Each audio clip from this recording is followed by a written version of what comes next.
Si House Committee on Justice Chairperson Jervil Luistro ang tatayong lead public prosecutor ng House Prosecution Team sa impeachment trial ni Vice President Sara Duterte. Bata yan sa inihaing formal entry of appearance sa impeachment court ng 11 miyembro ng House Prosecution Team. Kasama sa prosecutor panel sina Representative Leila de Lima, Shell Jokno, Terry Ridon, Joel Chua, Isabel Zamora at Lawrence Defensor. Bahagi rin ng prosecution panel sina Representative Arlene Caca Bag-aw, Jonathan Keith Flores, Lordan Suwan at Ramon Rodrigo Gutierrez.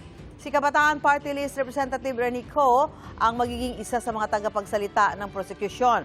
Ang kay Ridon na isa sa mga House Prosecutor, sunod na iaanunsyo kung sino ang magiging impeachment manager. Isinasapinal din daw nila ang listahan ng mga private prosecutor.